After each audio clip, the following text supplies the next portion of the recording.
Olá pessoal, eu sou o Felipe Braz e esse é o Oceano é Vida, um programa que foca na preservação dos mares e oceanos. E hoje nós iremos falar com o Max da Scuba Lab. E aí você pode se perguntar, mas o que a Scuba Lab, uma empresa de mergulho, tem a ver com a preservação dos mares e oceanos? Tudo, porque a Scuba Lab ela traz uma conscientização em relação à preservação da vida marinha, em a gente cuidar da vida marinha. E o Max vai contar um pouco mais hoje sobre como a Scuba Lab trabalha com isso. Bom, meu nome é Max, eu mergulho desde 2007, me formei instrutor em 2013 e atuo como profissional de mergulho desde 2015. A Scuba Lab ela surgiu em 2000, em São Paulo, veio para o Rio de Janeiro em 2013 e eu estou mergulhando lá trabalhando lá desde 2015. Trabalhamos desde a formação do mergulhador do curso básico até o curso de instrutor, passando por algumas especialidades. Fazemos também turismo, tanto no Rio de Janeiro, fora do Rio, em outros lugares do mundo. E fazemos batismo também. O batismo não é um curso de mergulho, o batismo é uma experiência subaquática, onde um instrutor leva o interessado para baixo d'água, manuseando todo o equipamento. Antes disso, a gente faz sempre um briefing, faz sempre um bate-papo, uma conversa sobre quais impactos, como vai ser esse passeio, tá? Inclusive, uma frase que eu ouvi de um amigo meu que falava lá em Angra dos Reis, deixe apenas bolhas e leve recordações. Porque toda ação traz um tipo de impacto. A gente tem que controlar esse tipo de impacto. E no briefing a gente sempre coloca, olha, principalmente o mergulhador novato, está fazendo curso básico, ou quem está fazendo batismo, tem a curiosidade de colocar a mão nos corais, nas estruturas, ou levar uma recordação, que levar uma conchinha. A gente sempre fala, olha, não toque nada, não leva conchinha, essa conchinha vai ser a casa de um animal, vai servir de substrato para o crescimento de um coral. Colocando a mão em determinadas estruturas, você tira uma cobertura natural que aquela estrutura tem e pode trazer até doenças, né? Como que é o consumidor final, ele sai depois de fazer um curso da Scuba Lab? Qual é a conscientização que ele tem em relação à vida marinha? Bom, eu acredito que a pessoa que procure tanto um curso de mergulho quanto um batismo, ele já gosta da natureza, já curte a natureza, já procura para isso, para ter uma interação melhor com a natureza. Nos cursos, a gente sempre comenta sobre preservação, contato com a natureza, não tocar em nada. Uma coisa que a gente fixa muito é a flutuabilidade do mergulhador, porque a gente usa nadadeira que não tem sensibilidade, a gente não sente quando o chão encosta na nadadeira. Então a gente sempre tenta colocar o aluno ao par de todos os cuidados que ele tem que ter com a vida marinha, com a flutuabilidade, para ele não tocar no fundo e não sair arrastando a nadadeira no fundo. Acredito que toda a atividade marinha, ela traga algum tipo de impacto. Então a gente tem que tentar, na formação do aluno, tem que tentar, no briefing antes do batismo, trazer para eles a importância desses cuidados. Não tocar em nada, não arrastar o equipamento em nada, não levar nada para casa, isso é muito importante. As pessoas acham que levando uma conchinha de recordação, aquela conchinha vai em casa enfeitar um dia a tua escrivaninha e depois vai para o lixo. Quando na verdade ela vai servir de casa para um ermitão que com o tempo, se todo mundo que for no mar levar uma conchinha, acabar ficando sem conchinha no mar. Entendi. E como a Scuba Lab, ela trabalha com um mergulho de conscientização, você até tratou em relação a pessoa ter consciência de deixar as bolhas, eu gostei muito dessa frase, deixar as bolhas e levar recordações. Uma empresa que não trata dessa forma, como pode trazer um dano ao meio ambiente? Até falando um pouco em relação às boias, né, a localização de mergulho. Eu acredito que as empresas hoje em dia, que não se preocupam, empresas de mergulho, que não se preocupem com isso, elas vão sair de mercado, ou o mercado vai acabar. Porque se não tiver vida, se não tiver o que visitar, ninguém vai procurar uma escola de mergulho para fazer um curso, para visitar o fundo do mar, para ver aquela vida, porque ela desapareceu. Então acho que é fundamental manter o sistema, manter o ecossistema, que é para as pessoas terem o mesmo interesse. Sabendo que vai mergulhar aqui, vai ver tal bicho, vai ver tal coral, vai ver tal estrutura. Então é uma preocupação nossa muito grande em relação a isso. acredito que a gente tem muitas medidas que pode tomar. Acho que a gente podia fazer um mapeamento dos pontos de mergulho, colocando de repente boias, marcando com boias para evitar tantos barcos chegar e jogar âncora, garateia, talvez com uma poita, com uma boia, servindo aquilo ali como base para o barco, talvez diminua, mas tudo isso tem que ser feito com uma pesquisa de impacto ambiental. Qual é o ponto que está precisando disso? É viável? Qual é o impacto que está trazendo? Que é para a gente conseguir atuar na atividade de mergulho, gerando o mínimo de impacto e que as pessoas continuem procurando a atividade para ver a vida marinha, né? Perfeito. Max, uma pergunta em relação à vida marinha que pode ser produzida de maneira artificialmente, né, com os corais, né? Você até tinha comentado antes, quando a gente bateu um papo, em relação a trens, barcos, como que isso pode ser feito para que isso possa melhorar o meio ambiente? Eu acho que no Brasil nós tivemos uma experiência em Recife com os naufrágios artificiais.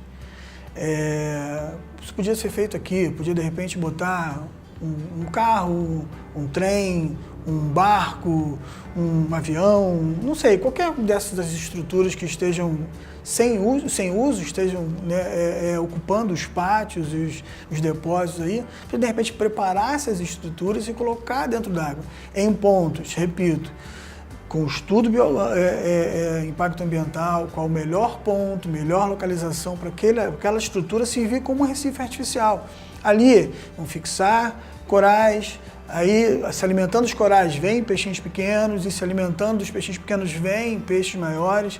Com isso a gente está trazendo, tirando um pouco o foco da pesca, fazendo com que o maior número de pessoas se interesse pela atividade do mergulho. Ela vai ser muito mais lucrativa, financeiramente falando, e lucrativa para o meio ambiente, porque você vai estar produzindo um sistema onde de repente era um grande areal, né? Perfeito. A gente estava até conversando, eu contei de um amigo próximo, que a gente foi dar um mergulho nas Ilhas da Tijuca, e quando ele lançou a âncora, ela havia ficado presa. Isso que é uma âncora pequena de um jet ski. Imagina de um barco, quando o pessoal vai para fazer foto, para fazer esses mergulhos, não como uma Scuba Lab, mergulho profissional, mas só para tirar uma foto ali. O quanto que isso pode trazer de impacto, uma âncora dessa caindo no fundo do mar, do oceano? Bem, eu acredito que as empresas de mergulho, elas têm essa preocupação. Então elas tentam colocar as âncoras em fundo de areia, onde não haja tanto impacto, tá? Mas acredito que colocando uma âncora numa pedra que vai servir de estrutura para que os corais fixem neles, né? Corais que demoram muito tempo para um coral crescer, aí vem ali de repente uma âncora e pum, quebra aquele coral. Então acredito que se a gente tiver essa preocupação, ou de posicionar os barcos como muitas operadoras de mergulho posicionam suas âncoras para causar menos impacto, de repente colocando poitas no fundo, presas a boia na superfície e o barco fixando ali naquela poita. Na verdade, eu não navego, né? Não sou piloto de barco. Eu acredito que tem que ver com essas pessoas que trabalham com isso, qual é a viabilidade disso. É viável colocar um ponto de superfície para você fixar o teu barco ali, ao invés de ter que botar no fundo? É viável pela estrutura, pelo fundo? Eu acho que a gente pode, os órgãos de meio ambiente, todas as atividades subaquáticas, mergulho, caça, pesca, as operadoras de mergulho, todas elas têm que se reunir para tentar achar a melhor forma para que as atividades continuem e com mínimo impacto. Pensando sempre, quanto menor o impacto, maior vai ser a procura por aquela atividade. Quanto menor o impacto numa determinada ilha, mais pessoas vão me procurar para que eu faça o contrato com uma operadora de mergulho, para que eu leve mergulhadores naquela ilha. Acho que essa cadeia tem que começar a funcionar. E o quanto isso poderia crescer, principalmente no Rio de Janeiro, com tanto essas boias, né, que colocam para prender o barco, E esses fundos artificiais, o quanto isso poderia crescer em relação ao mergulho, em relação às empresas, como isso poderia trazer um impacto financeiro para o nosso estado? Eu acho que o impacto financeiro vai ser bem grande. Não sei precisar em coeficiente, em percentual, mas vai ser um impacto bem grande. Nós temos aqui o arquipélago das Tijucas, o arquipélago das Cagarras, temos as Ilhas Maricás, tem um conjunto de ilhas que fica ali em frente à prainha Grumari. Se todas essas ilhas, se esse conjunto de arquipélagos, se a gente conseguisse colocar recifes artificiais, achar uma forma viável de prender os barcos ali com o mínimo de impacto ambiental, acredito que o mergulho iria, em pouco tempo, cara, superar o ganho com a pesca. Porque em Recife alguma coisa aconteceu nesse sentido. Em Recife, muitas pessoas foram conscientizadas em fazer uma pesca, uma melhor forma de pescaria, né, de pesca, e passaram a dar mais importância ao mergulho. Mais pessoas procurando, porque vai ter mais pontos de interesse, mais empresas vão surgir e as empresas vão ter uma lucratividade melhor. E é uma cadeia, não só a escola de mergulho, não só o batismo, mas o barco que leva a escola de mergulho para mergulhar. Então todo mundo vai ganhar mais e a gente paga imposto. O imposto, quer dizer, esse esforço que o governo talvez precise fazer, com um pouco de investimento que não acredito que seja grande, talvez tenha um retorno muito maior com os impostos que a gente vai pagar, porque a nossa atividade vai aumentar muito, né? Você tinha falado que uma vez você visitou, isso na nossa conversa antes do tempo, que você visitou um local onde tinham pontos de mergulho e eles fizeram um cálculo até onde o mergulhador ia. Você pode contar um pouco pra gente sobre isso? Essa foi uma viagem que eu fui para Bonaire, já tive a oportunidade de ir para lá algumas vezes, para mim é um paraíso. E sempre quando você chega lá tem uma palestra com um biólogo. E conversando com eles, eles comentaram que os pontos de mergulho eles são marcados, são mais de 80 pontos de mergulho ao redor da ilha. Esses pontos são dispostos aproximadamente 600 metros um do outro. E eles perceberam que o mergulhador, ele navega do ponto de mergulho 100 metros para um lado, 100 metros para o outro. Se ele navega 100 para um lado e 100 para o outro, e está de 600 em 600 metros, tem 400 metros onde não tem visitação. Aqueles 400 metros preservam os 200 metros com mínimo de impacto, os mergulhadores conseguem aproveitar. Então, acho que é muito interessante essa ideia. Max, qual é a mensagem de conscientização que você quer deixar hoje? Bom, acho que o importante é que as pessoas tenham maior consciência ambiental, para que elas fiquem atentas à sua ação, à sua parte, aonde colocar o lixo, como preservar o meio ambiente.